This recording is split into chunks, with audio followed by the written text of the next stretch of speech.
ሰላም ጤና ይስጥልን ክቡራትና ክቡራን ተመልካቾቻችን ከናሁ ቴሌቪዥን ዞትር በዚህ ሰዓት ወደ እናንተ የሚደርሰው የዛሬ ዕለተ ረቡዕ የካቲት 25 2018 ዓ.ም የተለያዩ የሀገር ቤትና የባህር ማዶ ስፖርታዊ መረጃዎች ከአሁን ሰዓት ጀምሮ ወደ እናንተ ይደርሳሉ። እስከ መረጃዎቻችን ፍጻሜ ድረስ አብራችሁ እንድትቆዩ የምንጋብዛችሁ የመረጃዎቹ አዘጋጅና አቅራቢ ገዛኸኝ ዱላ፣ እንደዚሁም የካሜራ ባለሙያዎቻችን ፍቃዱ ወልደተንሳይ፣ ብሩክ ሰለሞንና ልዑል ሲሳይ ከኛ ጋር ቆይታ ያደርጋሉ። እስከ መረጃዎቻችን ፍጻሜ ድረስ በድጋሚ አብራችሁ እንድትቆዩ ጋብዘናል። አብራችሁ ነው። ወደ ቀዳሚው የሀገር ቤት ስፖርታዊ መረጃችንን ስናልፍ የኛውን ቀዳሚ እናደርጋለን። የ2018 ዓ.ም የውድድር ዘመን የኢትዮጵያ ዋንጫ ወሳኝ ምዕራፍ ላይ ደርሷል። በቀጣይ የቀጥታ ስርጭት ሽፋን እንዲያገኝ አዘጋጁ ወይም ደግሞ ይህንን የውድድር መድረክ በበላይነት የሚያስተዳድረው የኢትዮጵያ እግር ኳስ ፌዴሬሽን እንግዲህ ከብሔራዊ ቴሌቪዥን ጣቢያ ጋር በዛሬው ዕለት ስምምነት ተፈራርሟል።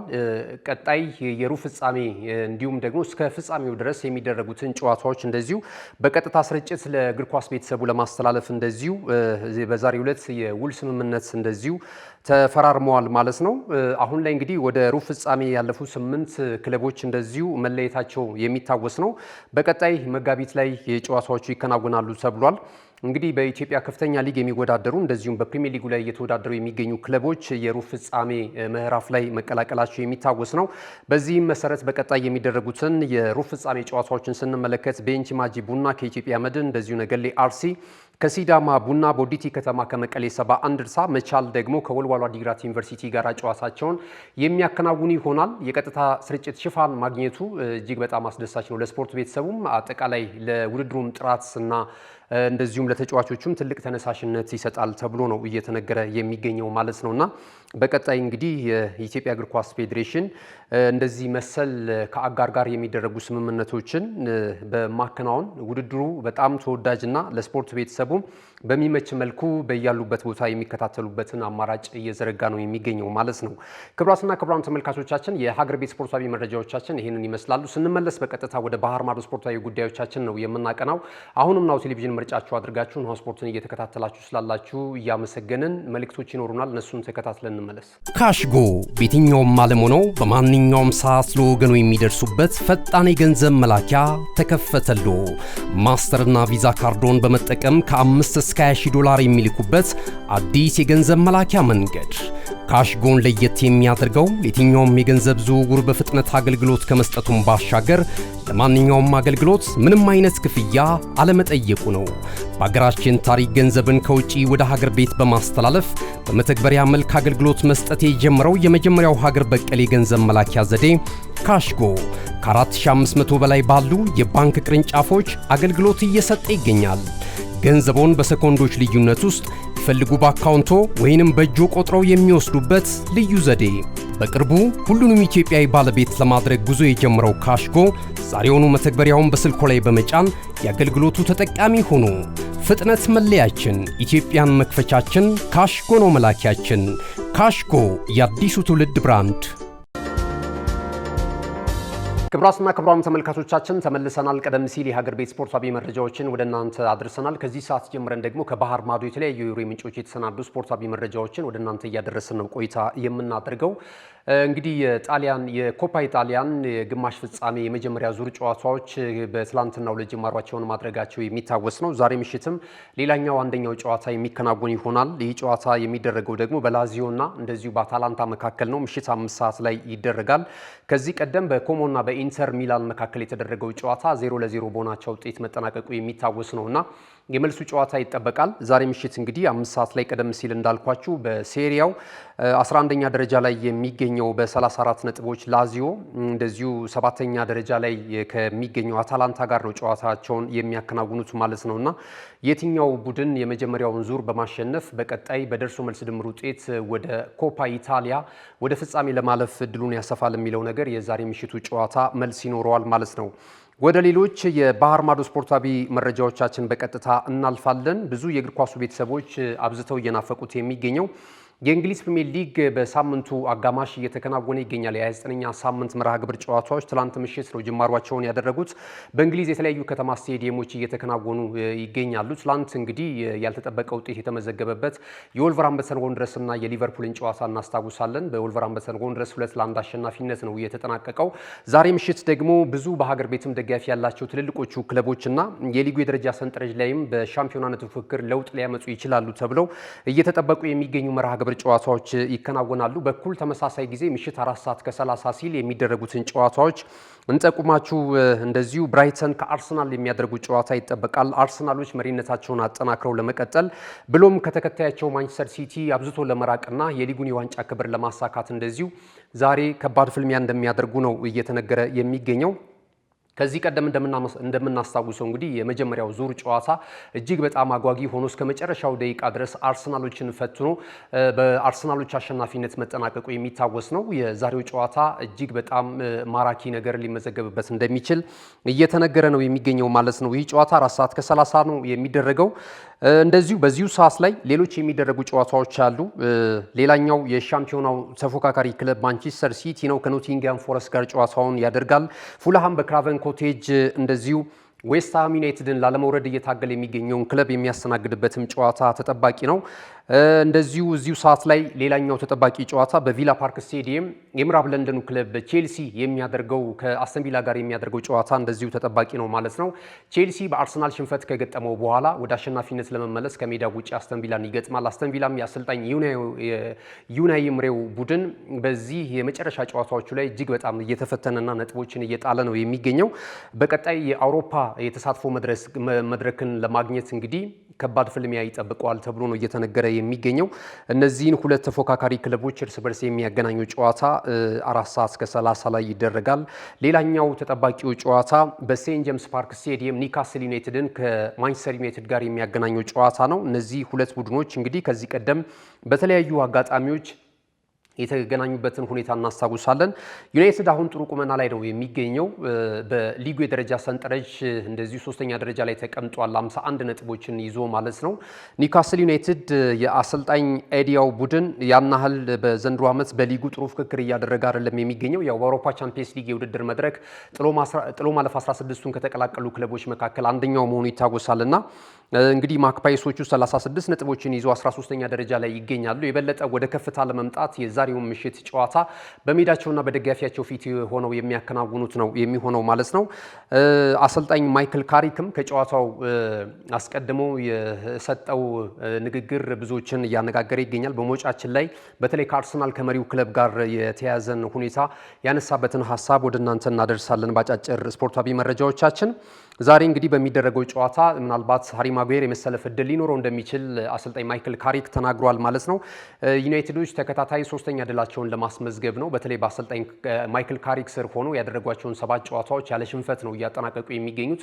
6ቱን በአሸናፊነት መወጣት ችለዋል። እንደዚሁም ደግሞ አንዱ ጨዋታ ባቻ ውጤት ማግኘት ካለባቸው 24 ነጥቦች ማግኘት ካለባቸው 21 ነጥቦች 19ን ማሳካት ችለዋል ማለት ነው እና በብዙዎች ዘንድ የአሰልጣኝ ማይክል ካሪክ አካሄድ ብዙዎችን እያስገረመ ይገኛል። የዛሬ ምሽት ውስጥ ጨዋታ በምን አይነት ነገር ሊጠናቀቅ ይችላል የሚለውን ነገር የሚጠበቅ አድርጎታል ማለት ነው። አጫጭር ስፖርታዊ መረጃዎችን ይዘንላችሁ እንመለሳለን። ክቡራትና ክቡራን ተመልካቾቻችን አብራችሁ ነው። ካሽጎ በየትኛውም ዓለም ሆነው በማንኛውም ሰዓት ለወገኑ የሚደርሱበት ፈጣን የገንዘብ መላኪያ ተከፈተሎ። ማስተርና ቪዛ ካርዶን በመጠቀም ከ5 እስከ 20 ዶላር የሚልኩበት አዲስ የገንዘብ መላኪያ መንገድ። ካሽጎን ለየት የሚያደርገው የትኛውም የገንዘብ ዝውውር በፍጥነት አገልግሎት ከመስጠቱም ባሻገር ለማንኛውም አገልግሎት ምንም አይነት ክፍያ አለመጠየቁ ነው። በሀገራችን ታሪክ ገንዘብን ከውጪ ወደ ሀገር ቤት በማስተላለፍ በመተግበሪያ መልክ አገልግሎት መስጠት የጀመረው የመጀመሪያው ሀገር በቀል የገንዘብ መላኪያ ዘዴ ካሽጎ ከ4500 በላይ ባሉ የባንክ ቅርንጫፎች አገልግሎት እየሰጠ ይገኛል። ገንዘቦን በሰኮንዶች ልዩነት ውስጥ ይፈልጉ በአካውንቶ ወይንም በእጆ ቆጥረው የሚወስዱበት ልዩ ዘዴ። በቅርቡ ሁሉንም ኢትዮጵያዊ ባለቤት ለማድረግ ጉዞ የጀመረው ካሽጎ ዛሬውኑ መተግበሪያውን በስልኮ ላይ በመጫን የአገልግሎቱ ተጠቃሚ ሆኑ። ፍጥነት መለያችን፣ ኢትዮጵያን መክፈቻችን፣ ካሽጎ ነው መላኪያችን። ካሽጎ የአዲሱ ትውልድ ብራንድ። ክቡራትና ክቡራን ተመልካቾቻችን የመረጃችን የመጨረሻው ምዕራፍ ላይ ደርሰናል። አጫጭር ስፖርታዊ መረጃዎችን ከአሁን ሰዓት ጀምሮ ወደ እናንተ የምናደርስ ነው የሚሆነው። እንግዲህ ምሽት ላይ ከሚከናወኑ ተጠባቂ ጨዋታዎች መካከል አንደኛው በአሜክስ ስቴዲየም የሚደረገው የብራይተን ኦቭ አልቢዮን እና የአርሰናል ጨዋታ ነው። አርሰናል የሊጉን መሪነት ለማጠናከር ነው ይህን ጨዋታ የሚያከናውነው። እንደዚሁ ደግሞ የአሰልጣኝ ፋቢያን ሁሬዝለር ቡድን ደግሞ እንደዚሁ ብራይተን ደግሞ ደረጃውንም ለማሻሻል በቀጣይ ከተገኘ ደግሞ የኮንፈረንስ ሊግ ተወዳዳሪም ለመሆን እንደዚሁ ጨዋታውን ያከናውናል ተብሎ እየተነገረ ነው የሚገኘው። ጥሩ ድንቅ ተጫዋቾችን ከዚህ ቀደም በተለያዩ ክለቦች ውስጥ በመሸጥና ፋይናንሱን የበለጠ አስተማማኝ በማድረግ የሚታወቀው ብራይተን ከዚህ ቀደም ትልልቅ ተጫዋቾችን አስመልክቶናል። አሁንም ድረስ እንግዲህ በሊጉ እየተጫወቱ የሚገኙ ትልልቅ ተጫዋቾች አሉ። በሊቨርፑል ቤት ለምሳሌ ያህል ብናነሳ እንደነ አሌክስ ማካሊስተርን ማንሳት እንችላለን። ይህም ተጫዋች እንግዲህ ከብራይተን እንደመጣ ይታወቃል። በቼልሲ ደግሞ እንደዚሁ ግብ ጠባቂው ሮበርት ሳንቼዝ ከዛም ባለፈ ማርክ ኩኩሬላ እንደዚሁም ደግሞ ሞሰስ ካይሴዶ እና ጆዋ ፔድሮንን ማንሳት እንችላለን። በርከት ያሉ ተጫዋቾች ናቸው ከብራይተን ወደ ቼልሲ የተሸጋገሩት። አርሰናልም እንደውም በአርሰናል ቤት ለውጥ ማምጣት የቻሉ ትልልቅ ተጫዋቾችም እንደዚሁ መነሻቸው ብራይተን ኦቭ አልቢዮን ነውና ቪክቶር ጆኬሬሽን በቅርብ እንኳን ማንሳት እንችላለን። በእርግጥ ከዛ በኋላ ወደ ፖርቹጋሉ ክለብ ስፖርቲንግ ሊዝበን አምርቶ ነው ትልቅነቱን የበለጠ ማሳየት የቻለው ማለት ነው ይህ ተጫዋች። ከዛ ባለፈ ትሮሳርድ፣ ቤን ዋይትን ማንሳት እንችላለን። እነዚህ ተጫዋቾች እንግዲህ ከብራይተን ነው አርሰናል ያስፈረማቸው ማለት ነው። ሌሎችንም ተጫዋቾች እንደነ አዲንግራን የመሳሰሉ ትልልቅ ተጫዋቾችን መመልከት እንችላለን እና ብራይተን ከዚህ ቀደም ትልልቅ ተጫዋቾችን በማውጣት ይታወቃል። ዛሬም እንግዲህ እነዚህን እምቅ አቅም ያላቸውን ሌሎች ተጫዋቾችንም በእነዚህ ትልልቅ ተጫዋቾች ላይ ሊያሳይ እንደሚችል እየተገመተ ነው የሚገኘው ማለት ነው እና ከጨዋታው አስቀድሞ ቀደም ሲል እንደነገርኳችሁ አሰልጣኝ ፋቢያን ሁርዝለር አስተያየት ሰጥቷል።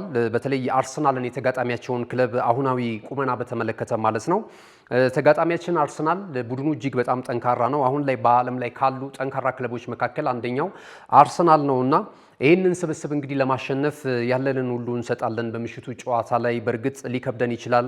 እነሱ የቆመ ኳስ አጠቃቀማቸው እጅግ በጣም አስደናቂ ነው በአሁኑ ሰዓት ላይ እንደምንመለከተው የሚል ሀሳብ እየሰጡ ነው የሚገኙት ማለት ነው። ይህ የጀርመናዊ ወጣት አሰልጣኝ ማለት ነው የአርሰናልን ሁኔታ በተመለከተ። ከዛ ባለፈ ግን የቡድኑ ወሳኝ ተጫዋቾች በአስተማማኝ ሁኔታ ላይ እንደሚገኙም እንደዚሁ ገልጿል። ለተጋጣሚያችን ክብር እንሰጣለን፣ ነገር ግን ደግሞ ለማሸነፍ የተቻለንን ሁሉ ለማድረግ ተዘጋጅተናል ሲሉ ሀሳባቸውን ገልጸዋል ማለት ነው። አሰልጣኝ ሚካኤል አርቴታም የምሽቱ ጨዋታ ትልቅ ትኩረት ከሚሰጧቸው ቀሪ ጨዋታዎች መካከል አንደኛው ነው ሲሉ ተናግረዋል ማለት ነው እና የጨዋታቸውን እንቅስቃሴ ጥንቃቄ በተሞላበት ሁኔታ ወደ ሜዳ ገብተው ጨዋታውን እንግዲህ ለማሸነፍ ሁሉንም ነገር ለመጠቀም እንደዚሁ ለመገደድ እንደሚፈልጉ ነው የተናገሩት ማለት ነው አሰልጣኝ ሚካኤል አርቴታ ከጨዋታው አስቀድሞ በነበራቸው አስተያየት። እንግዲህ በምሽቱ ላይ ምናልባት እንደ ቀደም ሲል ጉዳት ላይ የነበሩት እንደነ ማክስ ዶማን እንደዚሁ ማርቲን ኦዲጋርድ፣ ካይ ሃቨርትስ እና ዴክላን ራይስን የመሳሰሉ ተጫዋቾች በምሽቱ ጨዋታ ላይ የመሰለፍ እድል እንዳላቸው ተነግሯል። ከጉዳታቸው አገግመዋል ተብሏል። ዴክላን ራይስን ትንሽ ስሜት ነበረው፣ ነገር ግን አሁን በመልካም ጤንነት ላይ እንደሚገኝ እየተገለጸ ነው የሚገኘው ማለት ነው። ሌሎች አጫጭር ስፖርታዊ መረጃዎችን ስንመለከት የቱርኩን ክለብ ጋላታ ሰራይን እናገኛለን። በጥሎ ማለፍ 16 በአውሮፓ ቻምፒየንስ ሊግ የውድድር መድረክ ላይ ከሊቨርፑል ጋር እንደተደለደሉ ይታወቃል። አሁን እንግዲህ የአውሮፓ እግር ኳስ ማህበር ይፋ እንዳደረገው መረጃ ከሆነ በቀጣይ የጋላታ ሰራይ የእግር ኳስ ክለብ ደጋፊዎች ወደ አንፊልድ ሮድ መጥተው ድጋፍ እንዳይሰጡ ለቡድናቸው ስለማገዱ እየተገለጸ ነው የሚገኘው። ከዛ ባለፈ ወደ 40 ሺህ ዩሮም እንደዚሁ ቅጣት ተላልፎባቸዋል። እነዚህ እንግዲህ ደጋፊዎች ከዚህ ቀደም ከጣሊያኑ ክለብ ዩቬንቱስ ጋር በነበራቸው ጨዋታ እንደዚሁ አልባሌ ስፖርታዊ ጨዋነት አሳይተዋል። ተቀጣጣይ ነገር ወደ ሜዳ በመጣል የስፖርት ቤተሰቡን አስከፍተዋል። ለተጋጣሚያቸውም ክለብ ደጋፊዎች እንደዚሁ ተገቢውን ትኩረትና ተገቢውን ነገር አላደረጉም በሚል ነው እንደዚህ አይነት ቅሬታ የቀረበባቸው ማለት ነው። ይህንንም ተከትሎ ቀደም ሲል እንዳልኳችሁ የመጀመሪያው ጨዋታ በቱርክ ይደረጋል። ከዛ የመልሱ ጨዋታ ግን አንፊልድ ሮድ ላይ ሲደረግ የጋላታ ሰራይ ደጋፊዎች ወደ ስቴዲየም እንደማይገቡ እየተገለጸ ነው የሚገኘው የሚገኘው ማለት ነው። ይሄ እንግዲህ ምናልባት ለጋላታሳራይ በጣም ከባድ ነው። በጥሎ ማለፍ 16ቱ እንዳየነው በደርሶ መልስ ድምር ውጤት ዩቬንቱስን አሸንፈዋል። አሁን ደግሞ ሊቨርፑል እንግዲህ በአውሮፓ ቻምፒየንስ ሊግ የውድድር መድረክ የከበረ ስም ካላቸው ትልልቅ ክለቦች መካከል አንደኛው ነው። የመድረኩንም የዋንጫ ክብር 6 ጊዜ በማንሳት በፕሪሚየር ሊጉ ክለብ ቀዳሚው ናቸው ማለት ይቻላል። በአጠቃላይ በአውሮፓ ከተመለከትን ደግሞ ሶስተኛ ደረጃ ላይ ከሪያል ማድሪድ እና ከኤስ ሚላን ቀጥለው ሶስተኛ ላይ የሚገኙት ክለብ ሊቨርፑል መሆኑ ይታወቃል እና ሊቨርፑል አንዳንዴ በሊጉ ጥሩ በማይሆንበት ሰዓት ላይ በአውሮፓ ቻምፒየንስ ሊግ የውድድር መድረክ ደግሞ ጥሩ የሚሆንበት ሁኔታ አለ። ዘንድሮም ይሄን አይነት መልክ ነው አሰልጣኝ አርነ ስሎት እያስመለከተን የሚገኘው እና የበለጠ ያለ ደጋፊ ካገኟቸው ደግሞ አንፊልድ ሮድ ላይ የበለጠ ጫናው ለሊቨርፑሎች የተሻለ ሊሆን እንደሚችል እየተገለጸ ነው የሚገኘው ማለት ነው። ወደ ሌላው መረጃችን ስናልፍ የአሰልጣኝ ማይክል ካሪክን አስተያየት እናገኛለን። እንግዲህ በቅርቡ የማንቸስተር ዩናይትድን የአሰልጣኝነት መንበር ከተረከበ በኋላ የእንግሊዛዊ አሰልጣኝ ታምር እየሰራ ይገኛል። በበርካታ የእግር ኳሱ አፍቃሪያን ዘንድ እየተወደደ ነው የሚገኘው። በተለይ ደግሞ የተላበሰው ስብዕና ትልልቅ ከሚባሉ አሰልጣኞች ሁሉ የማይገኝ ሆኖ ነው ብዙዎች እያደነቁት የሚገኘው እና ቴክኒካል ኤሪያው ላይ ሆኖ ሰክኖ ነው ቡድኑን ብቻ የሚደግፈው።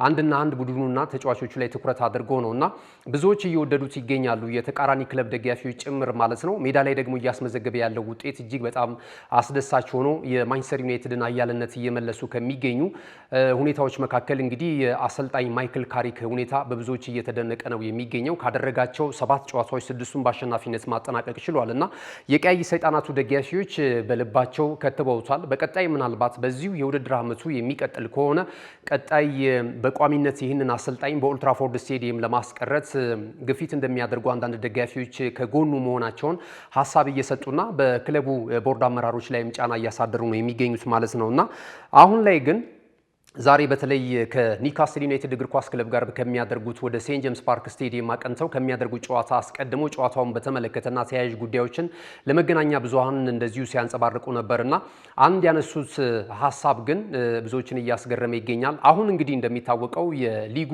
ወይም ደግሞ የውድድር ዓመቱ የፕሪሚየር ሊጉ ሊጠናቀቅ 10 መርሃ ግብሮች ብቻ ናቸው የሚቀሩት። አርሰናል አንድ ጨዋታ ቀድሞ አከናውኗል። ስለዚህ 9 መርሃ ግብሮች ናቸው የሚቀሩት ማለት ነው። ዛሬ ደግሞ ጨዋታውን ሲያደርግ 8 ጨዋታዎች ይቀራሉና ማንቸስተር ዩናይትድ ግን በቀሩት ጨዋታዎች ላይ አሰልጣኝ ማይክል ካሪክ ምንድን ነው የሚለው? አንደኛ ደረጃ ላይ ሁላ ልንሆን እንችላለን። ይሄ ምናልባት ላይ መስል ይችላል። በእግር ኳስ ግን የማይሆን ነገር የለም። ይሄንን ለማድረግ እንታገላለን። ለደጋፊዎቻችን ታምነን እንጫወታለን። የቻልነውን ሁሉ ጥሩ ነገር ለማስመዝገብና ለዚህ ለተከበረ ደጋፊያችን ለማሳየት እስከ ውድድር ዓመቱ መጨረሻ ድረስ የምንፋለም መሆናችንን ማሳየት አለብን። ለዚህ ደግሞ ተጫዋቾቼ እጅግ በጣም ለማሊያቸው ታማኝ ናቸው የሚል አስተያየት ሰጥቷል። የሚሆን ይመስላችኋል? በቀሩት ጨዋታውን አርሰናል ተከታታይ ጨዋታዎችን ተሸንፎ ወይም ሲቲ በተመሳሳይ ጨዋታዎችን እየተሸነፈ ማንቸስተር ዩናይትድ ደግሞ የቀሩትን አጠቃላይ ጨዋታዎች በሚባል ደረጃ አሸንፎ የሊጉን የዋንጫ ክብር የማሳካት እድል አለው። እንግዲህ ብዙዎች አሁናዊ የማንቸስተር ዩናይትድን ሁኔታ የተመለከቱ ወይም ደግሞ አሰልጣኝ ማይክል ካሪክ ይህንን ሀሳብ ከሰጠ በኋላ የበለጠ ልባቸውን እያሞቀው ነው የሚገኘው የማንቸስተር ዩናይትድ ደጋፊዎች እና የማይሆን ነገር የለም አድርጋችሁ እንደምታሳዩን ተስፋ እናደርጋለን የሚሉ ሀሳቦች እየተሰጡ ነው የሚገኙት። የረፈደ ይመስላል። ነገር ግን ማይክል ካሪክ እንዳለው ደግሞ ምናልባት በእግር ኳስ ዓለም አይሆኑም ያልናቸው ነገር ሁሉ ሆነው ተመልክተናልና ሊሳካ የሚችልበትም እድል ሊኖር ይችላልና እስኪ ሀሳብ አስተያየታችሁን የማንኛውም ክለብ ደጋፊዎች እዚህ ላይ ልትሰጡ ትችላላችሁ። ዩናይትድ አሁን በሚገኝበት ቁመና ቀሪዎቹን ጨዋታዎች እያሸነፈ ሌሎቹም ቆመው ጠብቀውት የሊጉን የዋንጫ ክብር ለ21ኛ ጊዜ ሊያሳካ ይችላሉ። በአሰልጣኝ ማይክል ካሪክ ስር ታምር ሊመስላችሁ ይችላል። ነገር ግን ደግሞ የእናንተን ግላዊ ሀሳብ እንግዲህ እንድታደርሱን እንጋብዛችኋለን። ክቡራትና ክቡራን ተመልካቾቻችን ከሀገር ቤትና ከባህር ማዶ ለዛሬ ለረቡዕ የካቲት 25 2018 ዓ.ም በእኔና በባልደረቦች የተሰናዱ ስፖርታዊ መረጃዎች ይህንን ይመስሉ ነበር። መረጃዎችን ወደ እናንተ በማድረስ ገዛኸኝ ዱላ፣ የካሜራ ባለሙያዎቻችን ፍቃዱ ወልደተንሳይ፣ ብሩክ ሰለሞንና ልዑል ሲሳይ ከኛ ጋር ቆይታ አድርጓል። ተወዳጅ የናሁ ቴሌቪዥን ፕሮግራሞች በቀጣይነትም ወደ እናንተ ይደርሳሉ። የዩቲዩብ ቻናላችንን ላይክ፣ ሼር፣ ሰብስክራይብ በማድረግ ቤተሰብ እንድትሆኑ እንጋብዛችኋለን። ከ415 ሺህ በላይ ተከታዮች አሉትና በሌሎችም የማህበራዊ ሚዲያ አማራጮች በመላው ዓለም እየደረስን እንገኛለን። ይህንን ቻናሎቻችንን ጆይን እንድታደርጉ እንጋብዛችኋለን። በድጋሚ መልካም ጊዜ ይሁንላችሁ።